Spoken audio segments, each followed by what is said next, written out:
Sancho to score. No mistakes this time. That is a rocket. Royce and another fantastic goal by Marco Royce. Haaland's volley is beautiful beyond compare. Jetzt kommt das Wunder von Dortmund. Foulspiel von Inter an Götze. Needs to lay it off. We're going to shot away. Oh, what a goal! Welcome back to Dortmund Dispatch. I'm Joey, filling in for Eli as host today, and I'm joined by Pedro. How are you doing, Pedro? No, I'm doing fine, just chilling. I've been watching a lot of anime recently, but I'm glad to be back in one of these episodes. Yeah, I'm just really excited to talk about the Borussia Dortmund, even though, yeah, it was a really roller coaster kind of week. But I think we had good topics to talk about. I think so too, and I mean, I'm certainly glad to be back myself. Wasn't on the last couple episodes, and it's been a few weeks since we've recorded together, Pedro. So really happy to be here.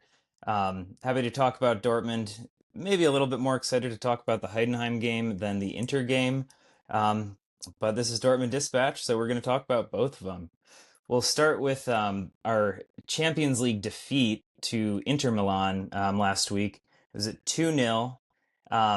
And this result means that Dortmund, I believe, finished in 17th place in the league table. And we were drawn against Atalanta for the playoff, which is going to take place later in February. Couple quick stats from that game. Dortmund's XG was 0.84 compared with Inter's 0.98. We had 9 shots to their 12, just 1 shot on target, though, to their 5. Possession was pretty even. We had 45% to their 55%. We had almost twice as many interceptions, and the duels were about dead even. So, I mean, I'm certainly disappointed with the loss. What are your thoughts, Pedro? Man, I have a lot of thoughts. I was really pissed by the end of the match. I'm not gonna lie, because yeah, I just didn't think we were enough, you know? And even if you make the argument about that Girassi chance that we missed in the first half, I think it's just like the meme. Like, if my grandmother had wheels, she would have been a bike. Like, I don't think that's a fair line of argumentation because, like, there are so many things that could happen even though we've scored that goal. I mean, the probability of us winning would be higher, probably so, but I mean, doesn't guarantee a win, especially a qualified team as Inter. And I didn't feel again that we had the in possession game at home to really surpass Inter Milan. In that regard, I think Inter Milan. I think we mostly controlled the ball in the first half or controlled the game overall a little better in the first half than the second one. I think from the second half against Inter Milan, I think the Italians got the upper hand in possession. I thought Luis Enrique was really giving a lot of work to our right side of defense as well, just combining with the players there. And yeah, I feel Dortmund had the responsibility again to create high quality chances, but still will be depending on set pieces or those kind of forceful situations in which Girassi found himself with and wasted a really clear chance on high XG that could have made a better result for us. But overall, the performance didn't convince me. So I wasn't really happy with it. I thought Kovac again. I don't think the starting lineup was the best. I really think Bayer and Fabio Silva together with Girassi. It's interesting dynamic between the Portuguese and the German attacker because they both move really well and really good helping in the build up. But Girassi there and no really creative player there really frustrated me a little bit with more quality over there trying to create chances. Without a more creative midfielder there, I thought we missed a little bit on that area, and also with the subs. I thought he took a little bit too long on the subs again. So yeah, not really the best performance from the Dortmund coach, but yeah, I think it is what it is. And yeah, I think we can talk a little bit of Talenta later. I think I'm just going to give you the mic now and just, what do you think, man? Yeah, I mean, it it was a very even game. I like what you said about that Girassi miss as well. I mean, as much as I was kind of pulling my hair out when that happened, it it felt. I mean, that is kind of what I expected from Girassi in that moment too. Um, but I was optimistic when that happened that we were going to be putting enough pressure on to create a few more chances, and when you're flirting with the goal, so to speak, the goal will usually come. But that wasn't the case, and I'm not really sure when the next chance happened, if another reasonable chance did happen in that game. I mean, it was just one shot on target. And with the subs too, another theme of this season under Kovac has seemed to be waiting a little bit too long to make the changes in the second half. And we can maybe want to address that when we're talking about the Heidenheim game, because our subs came a little earlier in that. But I agree with you. I think it took a little too long to make the changes. And I mean, Inter was the more disciplined side in the end. They really pressed for a goal late in the game. And when they got it, we knew we needed another one. And I mean, I think it's maybe a little harsh to base this as a 2-0 shutout when the goals came so late, because it was very even the whole game. And once that dynamic shifted to 1-0 after the 80th minute, Dortmund needed to put men forward, needed to get up there to try to force a goal and maybe scrap a point out of the game. But it didn't work out, and they punished us for it. So yeah, pretty disappointed in I would say the Champions League league phase as a whole. I do expect Dortmund to do a little bit better than I think it was 11 points from 8 games. Is that what the final tally was, with just a few wins in there, and I know a couple of those were draws. Juventus, we really should have won. Bodo Glint was another one that we just couldn't see it out. Um, but I think all things considered, we kind of got lucky only being in 17th place, considering it was a really difficult draw too. Mhm. But yeah, any more thoughts on that? Yeah, I mean, I was even reflecting. I think Brian said something in the group that I think this result it's based on individuals, which I don't think is wrong, but it's what you said. Like, I think in the first goal, I think it was Mecha who couldn't track his runner. I think it was Barella or someone else, and then just gave the free kick right outside of the Kobo's box. And from that position for DiMarco, it's the same as a penalty kick. So as soon as I saw him on the ball, I thought, okay, this is a 99% chance of he's going to convert that. And I was not wrong because I'm a big Di Marco fan. But and after that, it was more of a scrappy goal from an Adeyemi, just a little bit of lack of concentration and just trying to be the hero and try to make things happen at such a late stage in the match. But I think it's fair to put it on the players, but at the same time, I think what we discussed before, I think is very true. I think Dortmund didn't put themselves in the position, even though, as you said, it was an even game. We didn't create as many high quality chances as we should have overall, and I think we didn't control the match as much as Inter did. So I think in that regard, and the team being in a sense of being more brave in the second half, especially from the last part of it, I think Inter deserved the win overall, just by like a thinner margin. But yeah, I think I think the whole team is responsible, including Kovac. And yeah, I think we just gotta go on the next stage. And do you want to talk a little bit maybe about Atalanta before we move on? Definitely. So when this match was finished, we learned that Borussia Dortmund was either going to face Atalanta or Bayer Leverkusen in the playoff round. The winner of the next game will face either Arsenal or Bayern Munich, I believe. But we learned last Friday, or this past Friday, that Dortmund will be facing Atalanta. So what are your thoughts on that, Pedro? Honestly, it's not an easy draw in my opinion. I think Atalanta right now are doing not as well as they used to do since Gasperini left to Roma by the end of last season. So they're a little bit picking up from where they were, but they still have a really qualified team. They're currently right now sitting seven in the Serie A table with 36 points. A little bit, I think they distant themselves a little bit from top six back, including Como, who are having a brilliant season under Cesc Fabregas.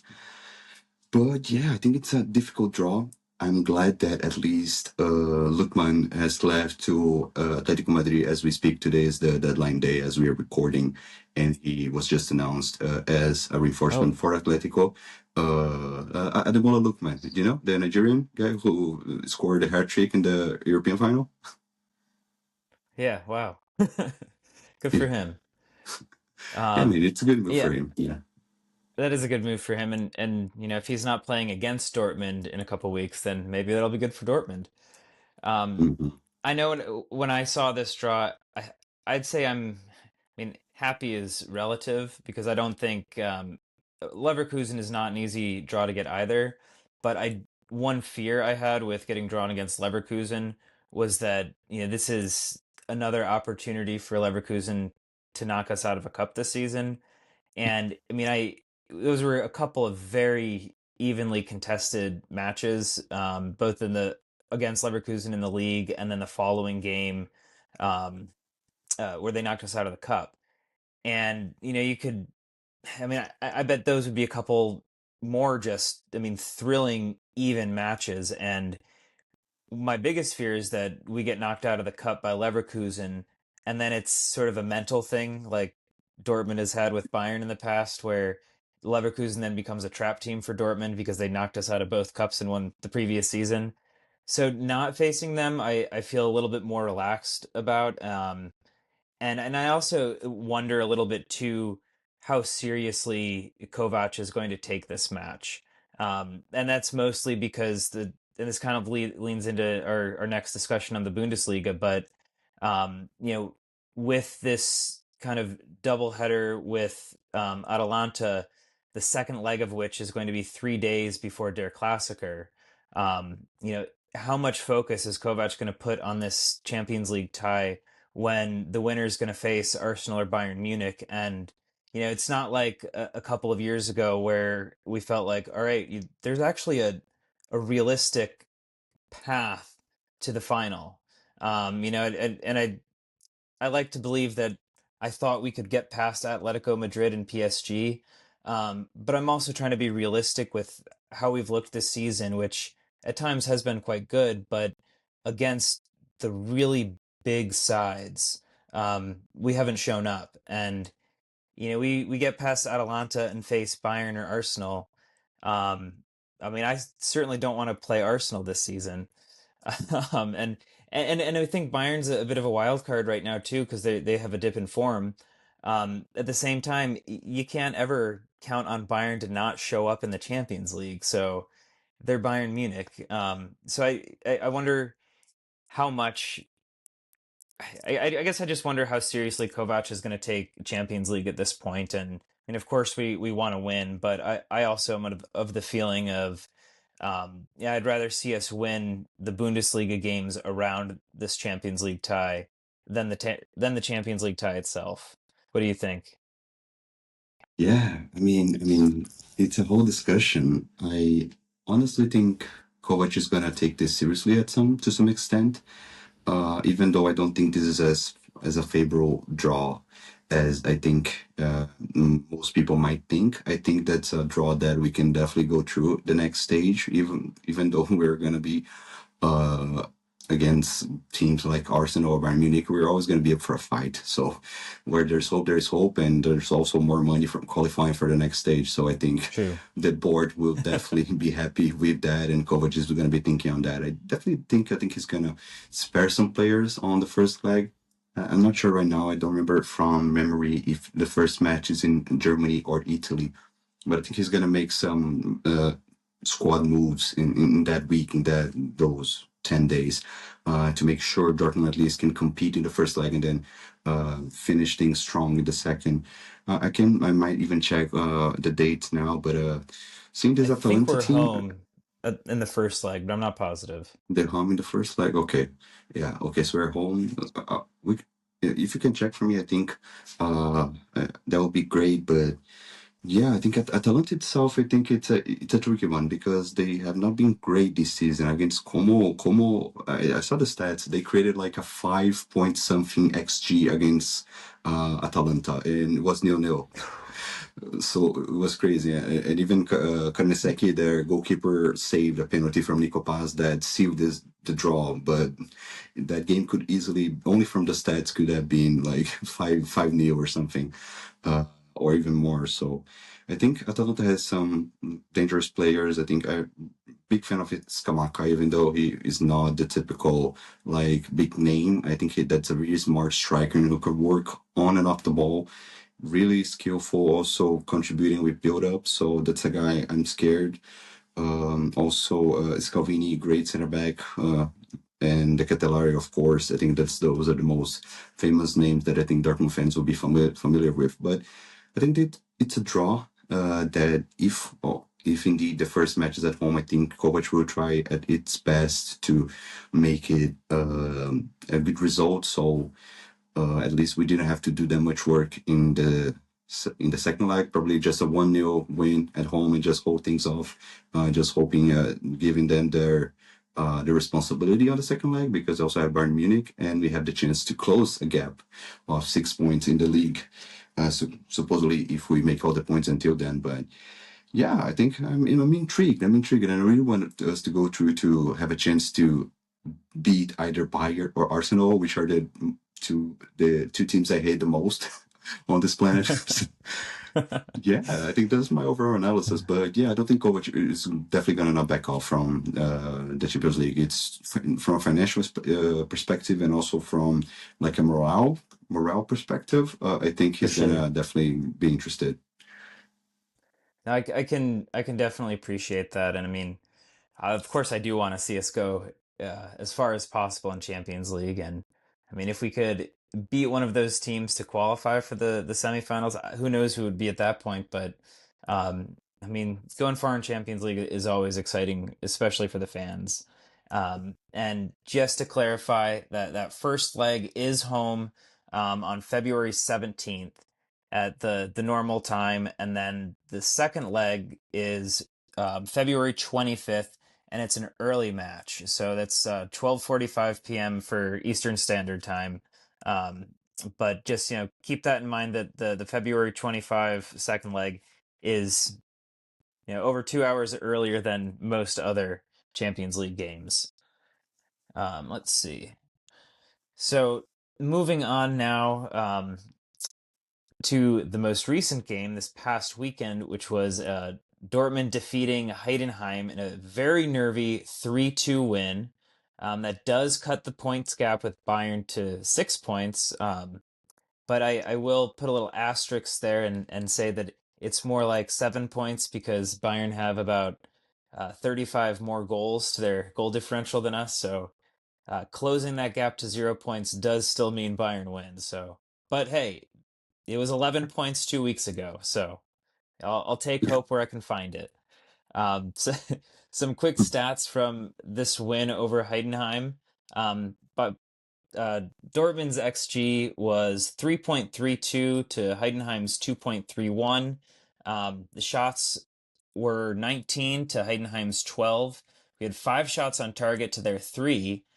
Possession, we were definitely dominant with 65%. About the same number of big chances. They missed double the big chances as we did. Most of those coming in the last 5 minutes, if my the eye test serves me. We won 60 duels to their 50, and yeah, this was a 3-2 win against a team that, going into this at least, had scored fewer goals than matches they had played. They're bottom of the Bundesliga, while Dortmund's trying to get space up at the top in second, and I couldn't even really say this. It couldn't be a more Dortmund game if it tried. So, um, yeah, what are your thoughts on this one, Pedro? Yeah, no, crazy match and pretty typical Borussia Dortmund match. I mean, always when Dortmund needs to make points against the bottom of the league, of course, they're going to make a way to make that game even harder than it should be. And I mean, I think it really follows the back or track record with like chance creation and always when we play like lower blocks and teams who are going to give the possession to us, what do we do with the possession? And I think we weren't bad in this match. I think we pretty much dominated, but I think us just giving equal chances to score for Heidenheim, I think it's a little bit on a negative on that, and I think it's also due to the defensive work. I thought in the first half, we're struggling a little bit to create high quality chances. At the same time, also, Girassi missed another chance in the first half where he hit the post, even though I thought his finish was okay in those circumstances. But yeah, I don't know, man, because I think in the first half, um, I think we're a little bit like not in our best form.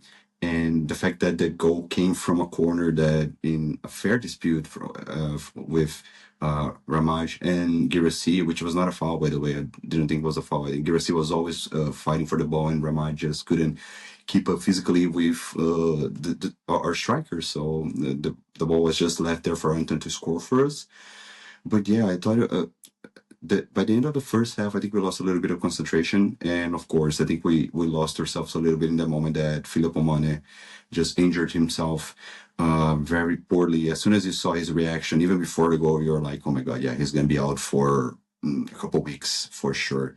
It's really unfortunate, and of course, I think that really was the worst timing because we were just about to finish the first half, and as soon as we lose and Sabino a week before, then we have Philip Mane finally starting, having a decent first half, and then he injures himself, and then the whole team a little bit collapses at that point, and just giving a scrappy goal for Heidenheim. And yeah, that was a little bit on the negative. On the second half, I think at least, even though we conceded, which was not really Copo's fault in my opinion, the ball deflected on Svensson before hitting the back of the net and really took the Swissman out of that shot.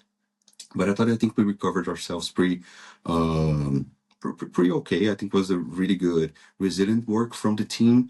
And even though I didn't think the chances created for the goals were necessarily the best or that the team was really very good in possession, I mean, if you count the scrappy penalty, it's a penalty. Like even though the touch on the behind Heinz defender was minimal, his arm was like this over his head. So that's a poor position to put your arm. That's a pen.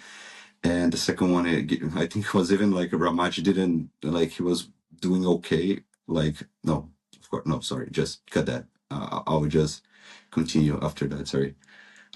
And yeah, in the second goal, like Ramaj also did not do very well against Serhu, right? I think he missed in the first goal. He missed the duel against Girassi, and then the second he wasn't the best on just defending a ball that went right into his corner of his feet. So we're a little bit lucky there, but yeah, I think I really like the resilience from the boys. And I mean, those are the games that we discussed that Dortmund usually screws up and misses valuable points that definitely are going to affect the title race or make it a possible title race. I'm not that realistic that we're going to be able to catch up, but the hope is always there. But yeah, I just like the resilience overall by the end and the fact that we managed to win besides the whole Filippo Mane injury and the whole context of the match. I thought I was really happy with that. Me too. And I mean, I do think that the injury to Mane is unfortunate for more than just, losing him for what is going to be several weeks and, a young player who's getting his chance at the first team. But he was keeping up with his attacker, and he only really lost it because of that injury. And I mean, it's not on the ball, not a tackle. You can see him grab his leg, and I don't know. You just really feel for the guy, and I do question. I have to question Dortmund's medical staff a little bit earlier in the game because that was a hard kick that Mane took to the face. And I was like, I mean, I was a little surprised that I don't know. I was surprised he didn't go off after that. Maybe it didn't hit him as hard as I first realized, but I was really surprised at how quick they did the concussion check and said, you're good to go. Um, and did that factor in? I don't know. Probably not, but you just I don't know. I just think we all need to take the head injuries a little more seriously these days. But on a slightly different subject, one player I did want to talk about in this match was Serhou Guirassy. I mean, I know I can admit I've been really critical of him this season. He's been my dud of the week multiple times, and I felt like what we saw from him on Saturday or Sunday, sorry, it was like night and day. It was, this is the player that we signed, and he's holding the ball. He's not flopping over. He's guarding the ball and putting in the work and the build up. He's heavily involved in the attack, and he got that a great goal from open play. So kudos to all of that. My main question for you though, Pedro, is at 1-2 against Heidenheim. If you're Nico Schlotterbeck, do you give that penalty ball, or like do you give the PK there to Girassi, or do you let somebody Yeah, else I take it mean, when? man, that's a great question. I don't think. I mean, I think it's also due to the fact that Serhu is not in his best shape, so he needs to get confidence. I think every striker needs Mhm. confidence to execute their due diligence, and I think at the moment, I think Girassi was the only option just to give that trust in him, just to give him the confidence to go there and be the striker we know he can be. I've also been critical of him this season. I mean, the off-ball work and the build-up work, it has been the same that we see him from the past season. The only difference is that he was converting like crazy last season, and this season is the completely Mhm. opposite. And yeah, I mean, I think it's a confidence thing, and I don't think that he could uh, taken. They could have someone in the squad who have taken the ball off Serhu, even though I didn't think he hit a perfect penalty in either of his attempts. There's also another penalty that he missed by the end of the match. He even stick to the same corner as he scored the first one. And Ramaj really fell for it, falling for the other side, but still missed the target. So, yeah. And overall, I think us just watching Serhu like convert penalties, we know that he's not the best at that attribute, but at the same time, he's the striker. And with the official penalty taker, as Emre Can was not on the team at that moment, I mean, who And are gonna trust? Bensebaini Like, was on the bench too. yeah, so like there's not like the clear like penalty taker besides Sergio, even though I don't think it's his best attribute. But yeah, I mean, it's crazy that we've seen this downfall from Sergio, but at the same time, he scored two goals. Like, well, what can we say? Hopefully, Yeah. it's uphill from here. Yeah, I mean, I certainly hope so because I just felt like what we watched on Sunday, it was a completely different player.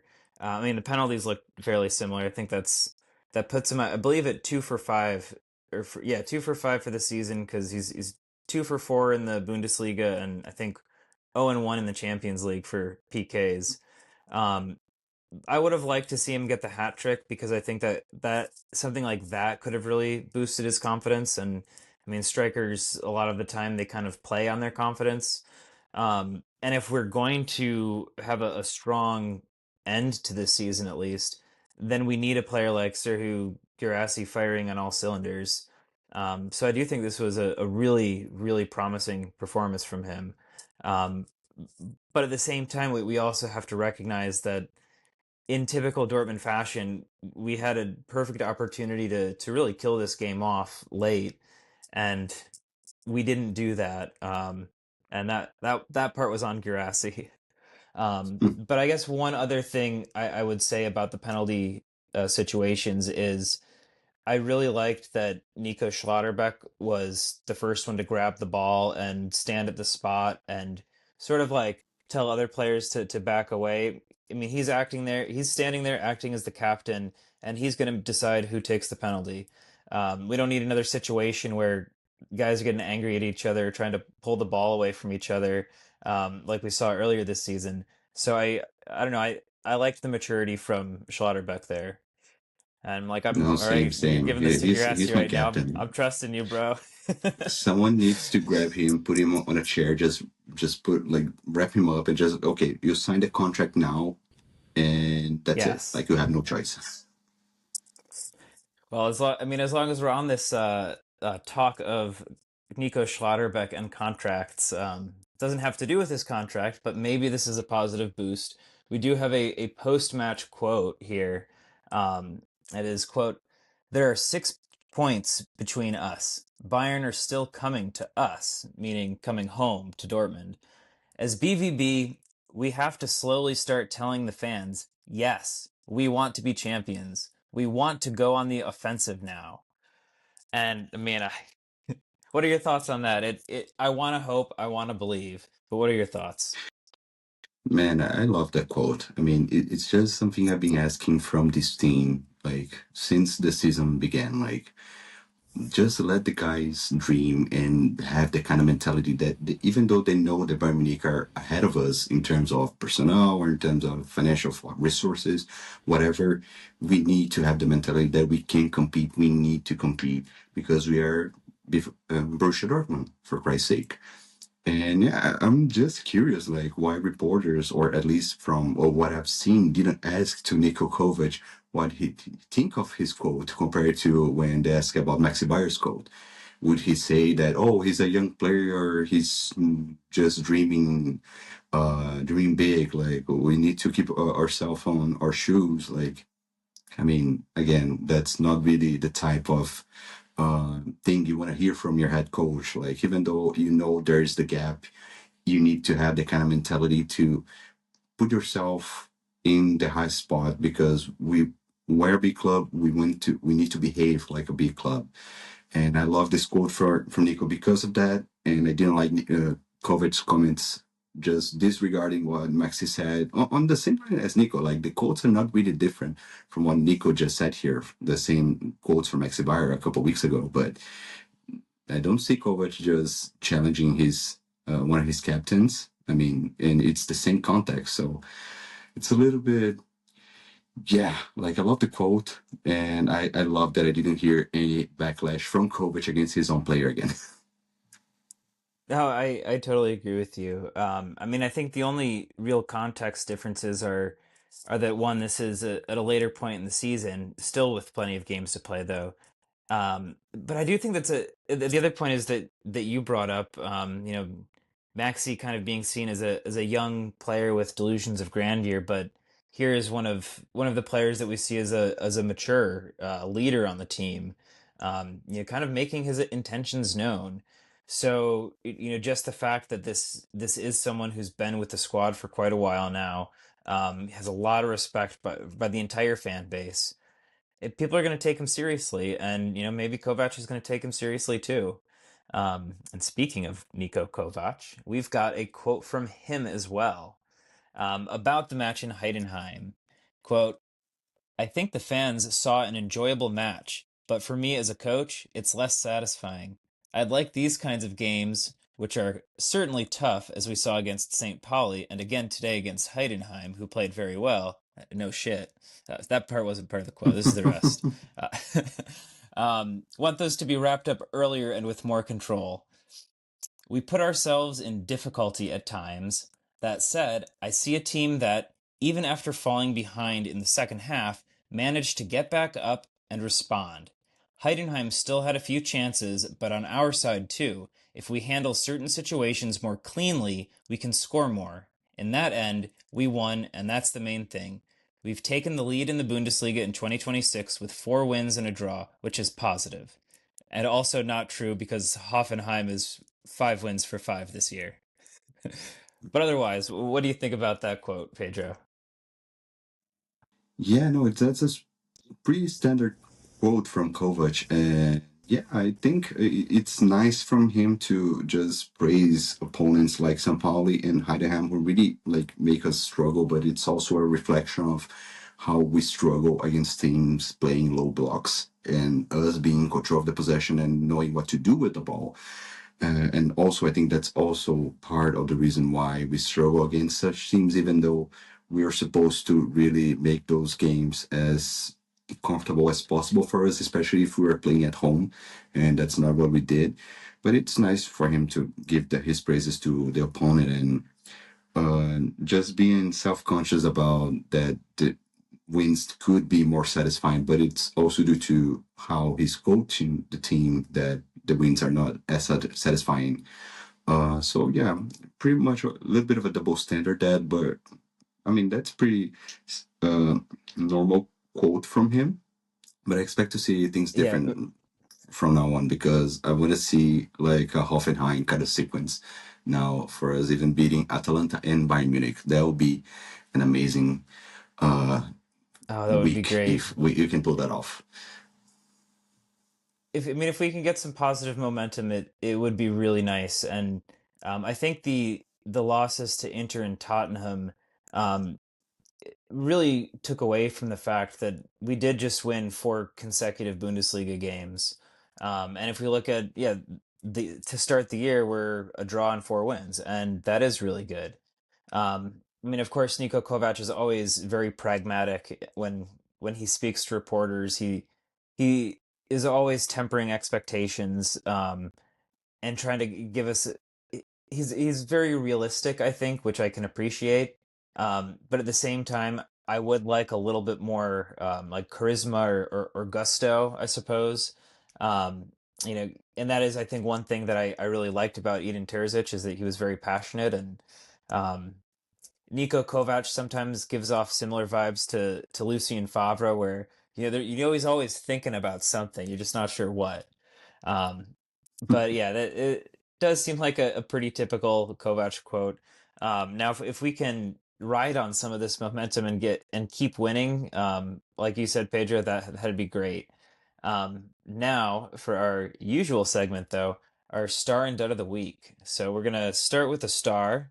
And Pedro, who is your star of the week? Man, I'm gonna give you my star to a guy I was hoping that I will be able to give a start of the week to him, and I don't think I ever did. Like, if my memory it's not failing me right now, but yeah, Joe Bellingham. I thought he made really interesting performances both against Inter Milan and also against Heidenheim, and he looks more comfortable, more in control. His ball retention and just ability to evade pressure, it's a thing that we love to see, and at the same time giving that defensive security for most of the times. Of course, sometimes it's not on the right place at the right time, as uh Matcha also was not really good on tracking his runners in this past week. But yeah, I thought he improved a lot in this week, and I think I'm just glad to see him having more minutes as a starter, even though that's also due to Sabitzer's not being 100% fit to play. But I'm glad that he took this opportunity to grow as a player and show what he can do if he starts and gets more minutes. So for me, my star will be Joe Bellingham. I think that's a really good shout. I know we've talked a bit about Job in the past and feeling like he needed a bit more time to kind of settle with the squad. And I'm hoping that we're starting to see that now, and he's getting a bit more consistency, and I think it's a sign of good things to come. My star, I'm giving it to two players, and it's because these guys did not start in the game against Inter Milan, but they did on the weekend, and I just felt like their addition to the team was really needed, and that's Julian Brandt and Valdemar Anton. I mean, I think at Inter, I'm not sure where Anton was. I think he might have been ill, but I don't believe he was in the squad or on the match day squad. But we really needed him to help shore up some of the defenses back there.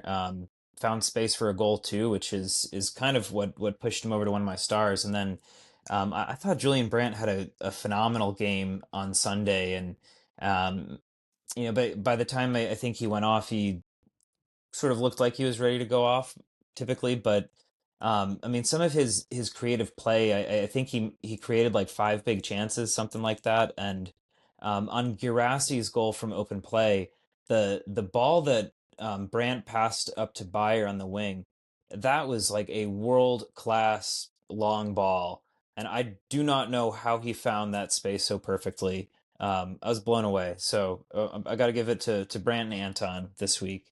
I was very close to actually giving my start to Girassi, but um, I don't think he looked good against Inter, and that penalty miss was typical. Yeah, But definitely but agree, he's not man. he's Great not my dud shots. either, though. But he's not my dud. I'll say that much. And I did think he had a pretty good game, a very good game on Sunday. But we do have to talk about the negative a little bit. So Pedro, who is your dud of the week? Man, I think it's so fair from you just not to give a C because even though I totally agree with you, I mean, when you score 2 goals and seals the win for your team, I don't think it's really valid for you to put him on the dub. I think it will be a little bit of a stretch, but I totally agree with you. He didn't perform to the level that we want, even though he scored 2 goals and gave us the 3 points. But yeah, for me, I mean, there's a few candidates. I said a few things about Kovac, but I don't think it's fair. Like playing a difficult match against Inter Milan. They were in the European final last season, so I think it was not going to be an easy match in any stretch for Dortmund, even playing at home. And against Heidenheim, the match was harder than it should have been. Yes, but we won. So, yeah, I'll just stop on my coach hate for now, and I'm gonna go with yeah. Sometimes you gotta give the guy a rest, but I'm gonna go with Felix Mecha. I didn't think he did like good performances this week, and I was praising him like previous weeks, thinking he was improving.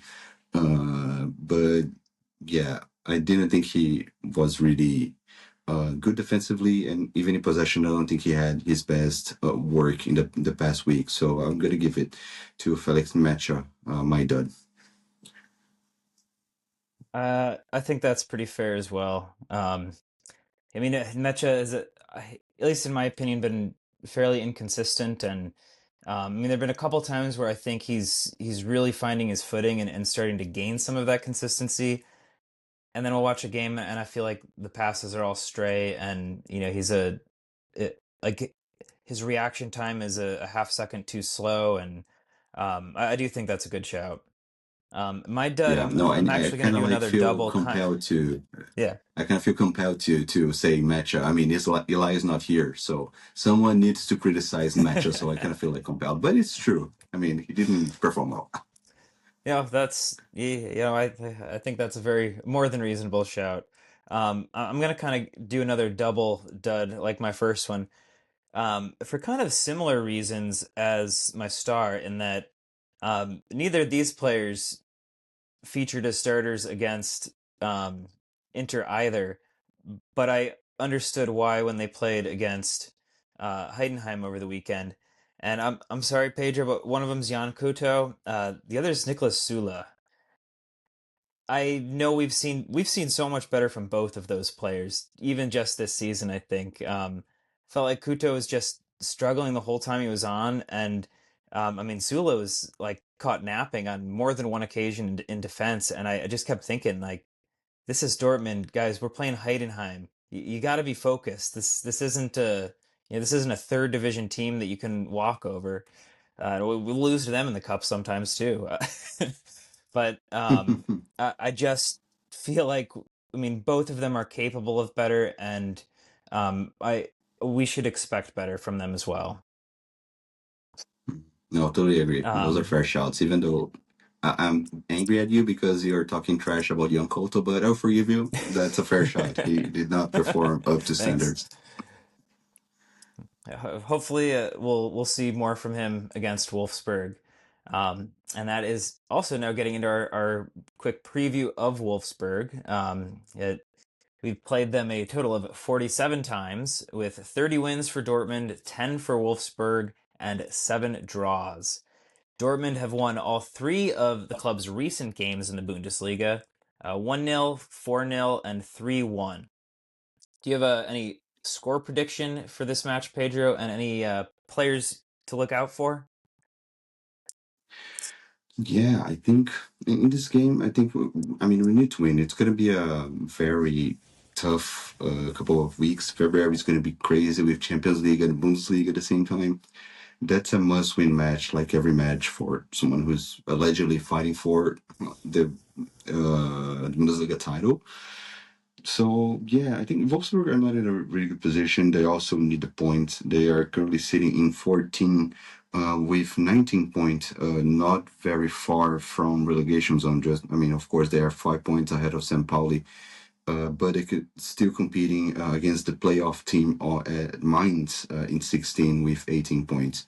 So it's a must-win match for them as well. They're playing at home, and yeah, I mean, For current squad, I think Vint is a player that I always try to keep an eye on because he always give you a hard time. Kolerakis is also a guy I really like from Wolfsburg, the center back on the left side. But overall, I think that should be a win from Borussia Dortmund. I think we are getting more momentum. We've win four straight wins in the league, and hopefully we can keep the fifth against the Wolves. For me, score prediction, I think I will go with a 2-0 win for Borussia Dortmund on that one. I think that's fair. I mean, Wolfsburg, I like to think should be one of the easier teams. Of course, you'd like to think that with Heidenheim, but Heidenheim was in the relegation zone, and those relegation-threatening teams always end up being a thorn in Dortmund's side. And I think Maxi Arnold is still playing, and he's been known to score a couple against Dortmund from time to time. Um, I would love to see the clean sheet, but I think we're still going to have some lapse in concentration, but I do think it's going to be another win. See if we can make it five in a row. My score prediction will be 3-1 to Dortmund. Are there any players on our squad that you'd like to see start for this one, Pedro? Yes, I would like to see Fabio Silva and Bayer together, aside with Julian Brandt. I really like how Brandt came on against Heidenheim. And I think him playing with two strikers who have really good moves, are younger, hunger for minutes. So I think that combination could be helpful for Borussia Dortmund. And of course, I'm going to pay my deeds to my fellow Brazilian in Couto. I think he needs more minutes to gain that confidence. And I think playing against one of the worst defense in the league, I think if I'm not wrong, Wolfsburg are the fourth worst defensive system in the league. They're minus. I literally just closed the table right here.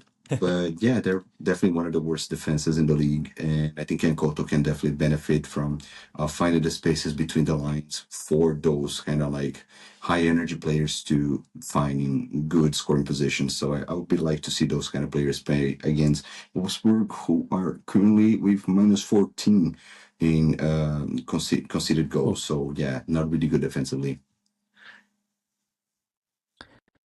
And one thing I'll add to that is since I'm wearing a brand new Kareem Adeyemi jersey, I'd also love to see my boy Adeyemi get out there and cook.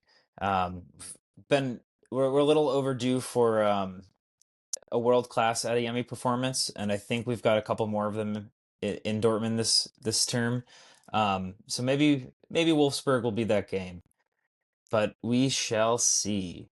And just looking at a little bit of other news as we wrap up, we do have this quote from Sebastian Kiel, ruling out new signings before deadline day is over. He says, quote, "We trust the squad and have decided after internal deliberations that we won't be making any more moves in that position," referring to defense, after losing Anselmino and Mane.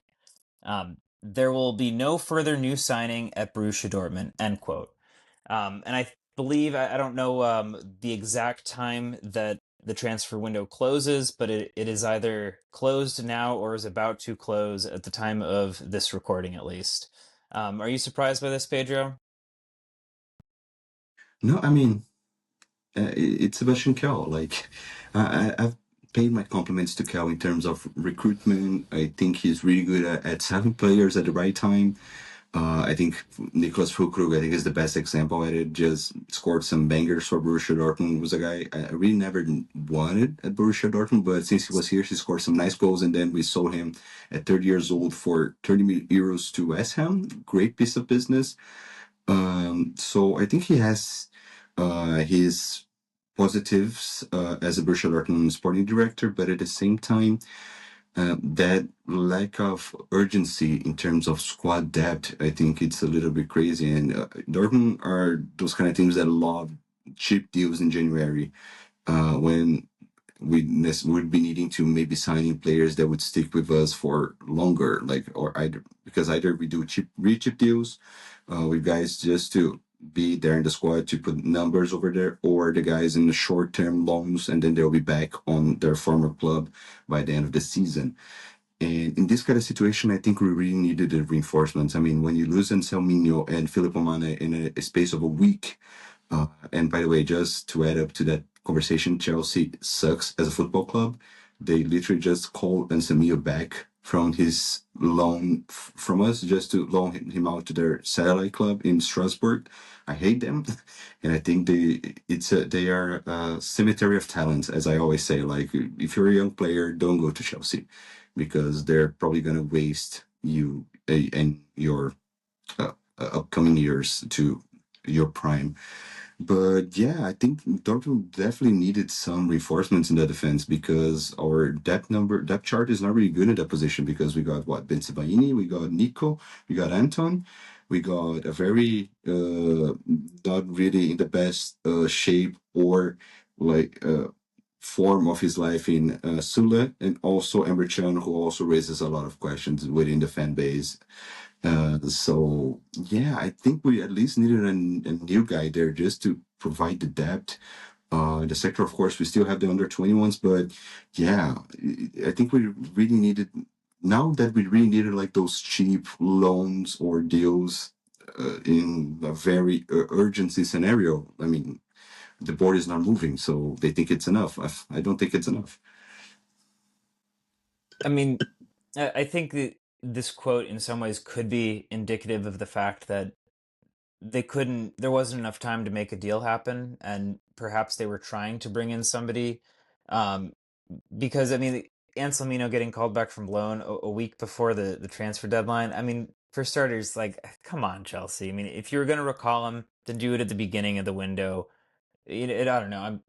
As far as I'm concerned, we just shouldn't work with Chelsea on transfers at all because I think they extort money out of people. That's my opinion.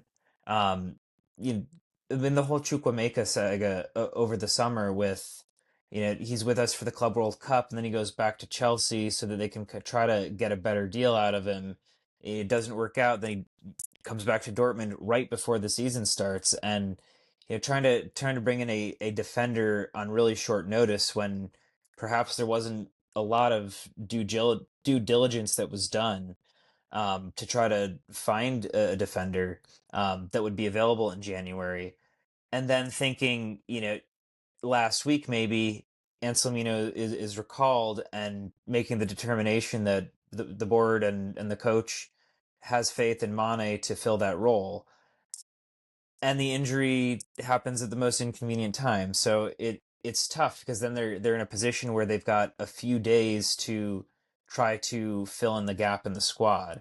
But it is concerning to me the number of players who've essentially left during this window without really bringing anybody in. I mean, we had the one I think the U17 player that we signed, or 17-year-old player, sorry. But in terms of players who are ready to join the first team, and I mean, if we start having too many injuries, that becomes a big problem. Even against Inter, we had 4 players on the bench who are not keepers. Um, and that's not enough players to compete in 3 competitions. So I'm very hopeful that some big moves are going to be made this summer. Anyway, any other thoughts on that?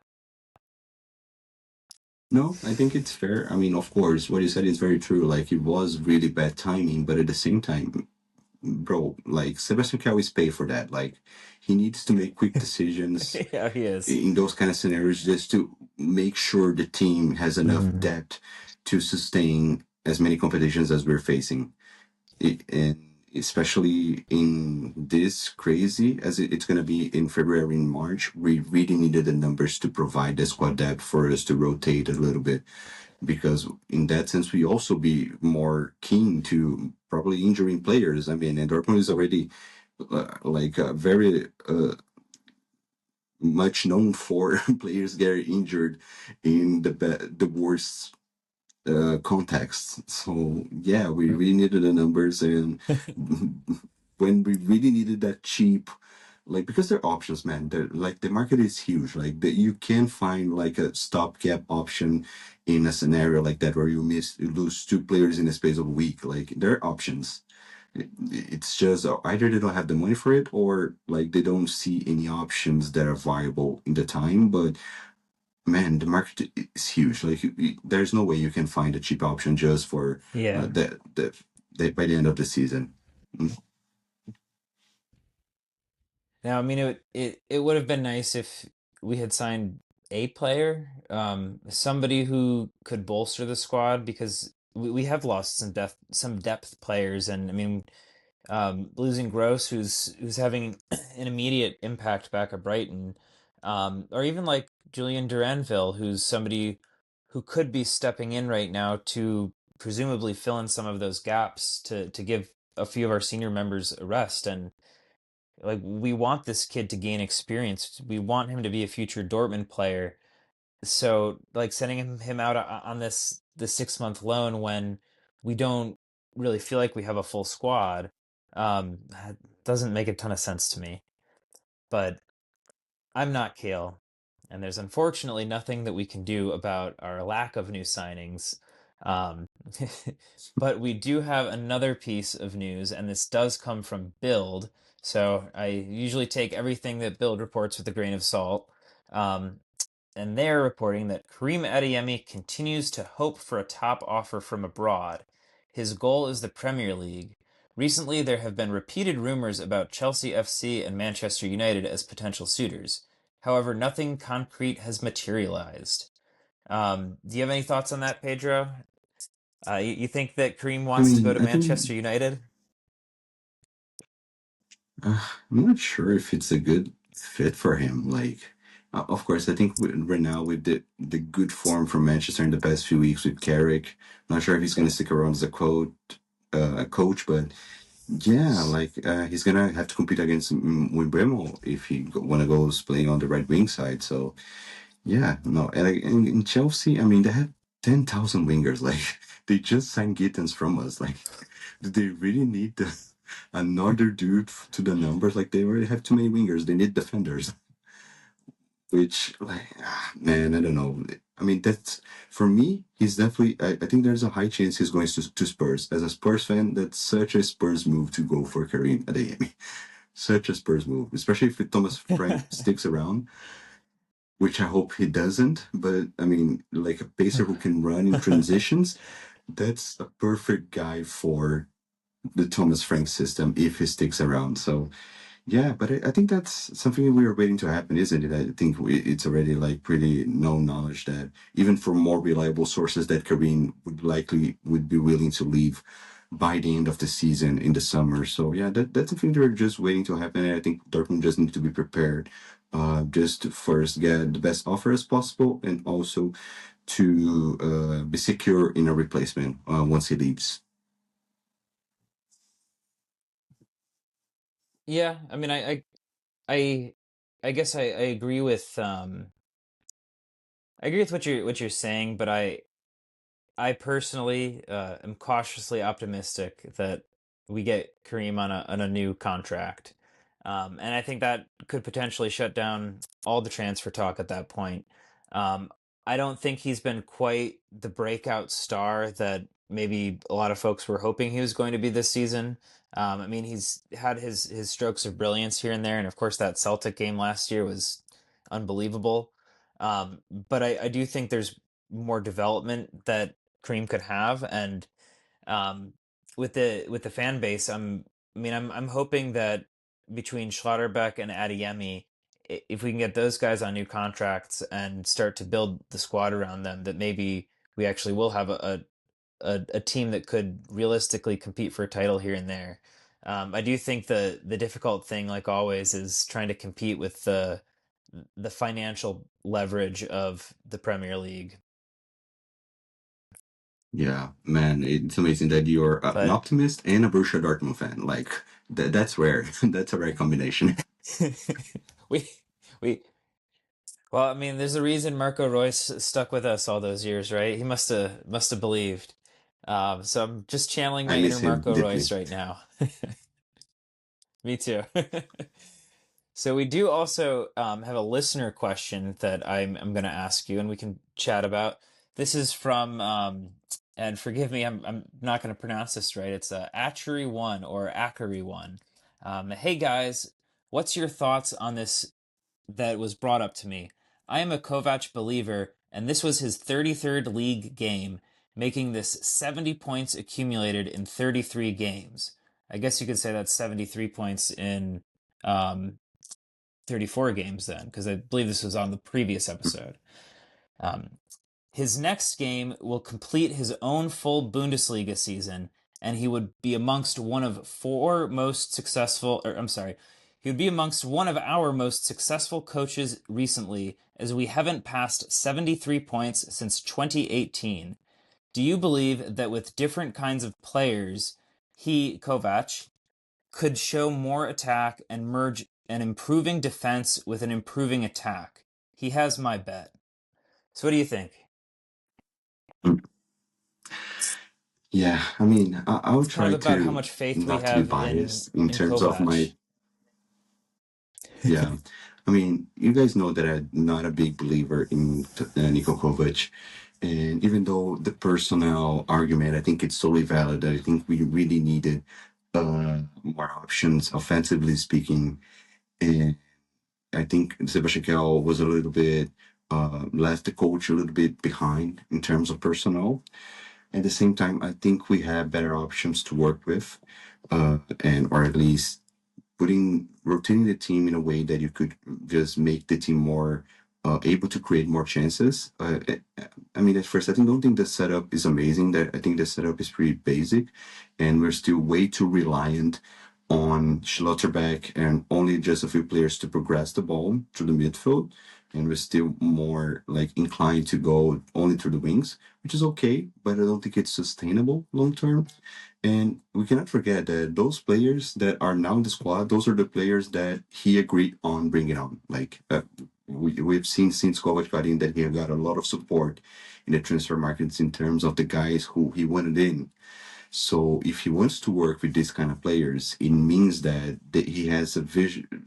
His vision is matched and also supported by the board and Sebastian Kell consequently.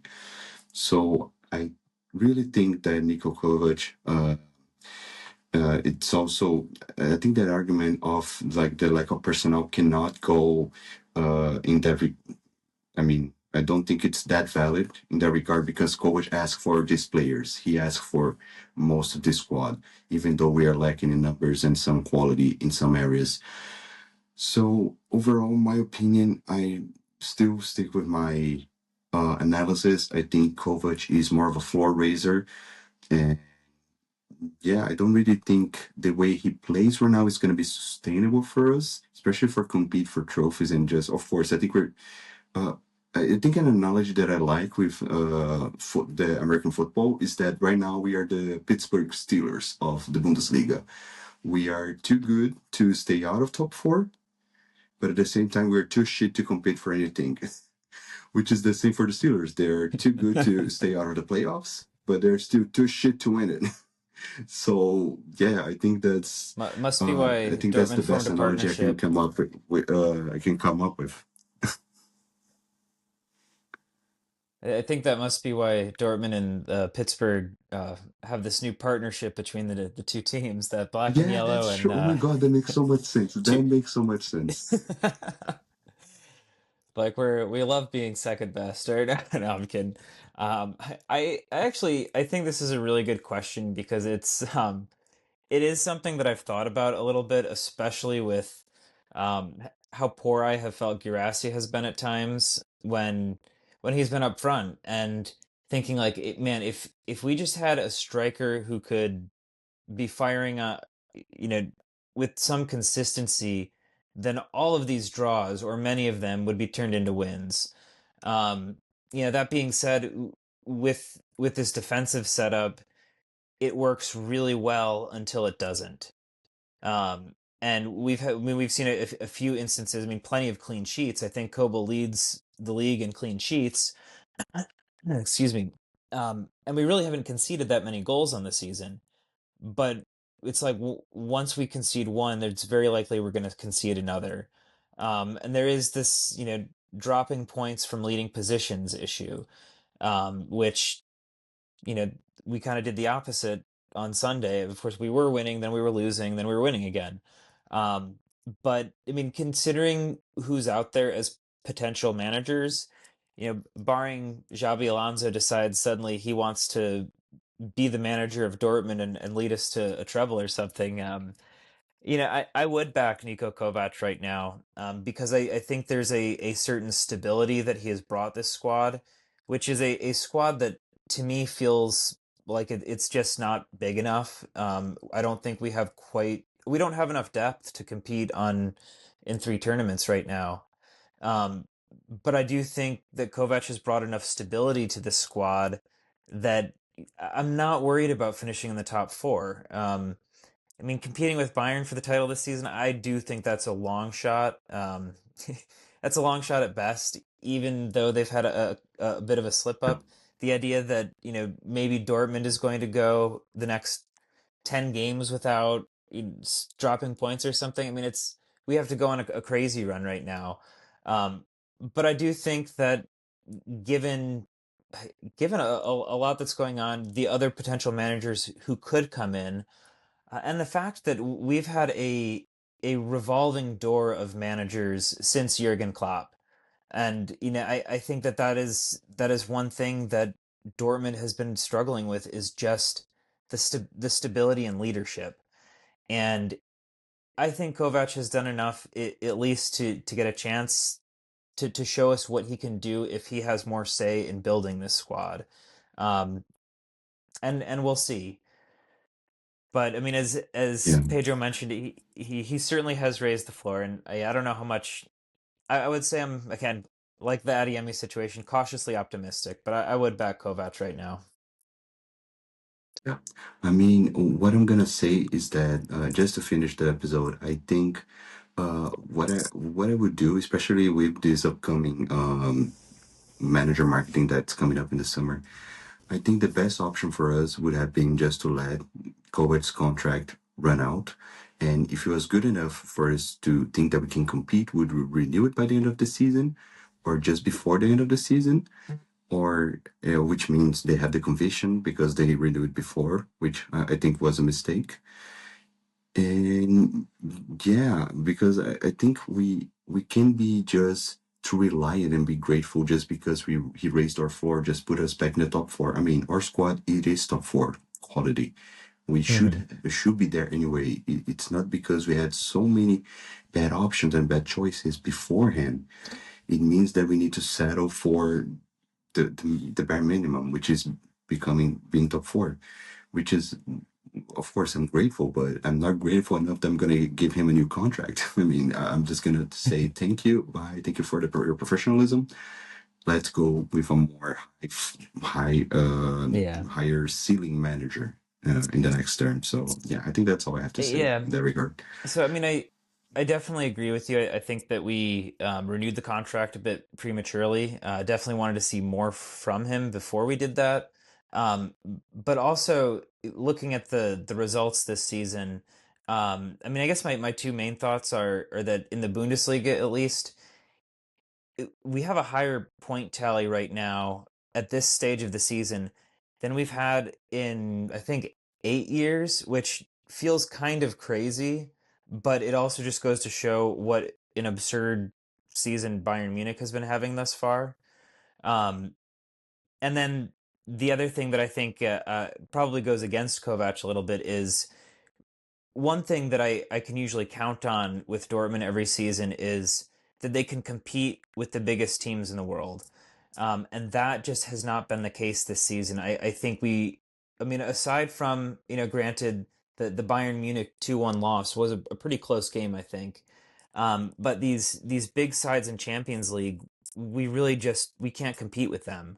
I mean, Tottenham's is tough with the early red card, but I mean, they dominated us. And when we look at Manchester City, okay, we had a good couple of stints in that game, but I mean, there was no contest, and I I question if Kovac can can really raise us, like Pedro said, to that level. Of being able to compete against teams of that caliber. But I'm willing to give him that chance right now. And I think that's all I have to say on it. You have anything else on that? No, I'm I'm dead. I have nothing else to say on the Kovac conundrum. Yep. So I think that is going to wrap up our episode today.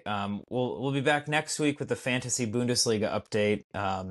Don't have that info right in front of me, so apologies. But always got to give a shout out to Pints of Bayer because I love that. I love that name. And don't forget to follow us on the socials, Dortmund Dispatch. We're becoming a bit more active on Instagram these days, so if you can check us out there, we're posting some video shorts, other Dortmund related content. Dortmund folks are on Instagram. It's a good time. You have anything to plug, Pedro?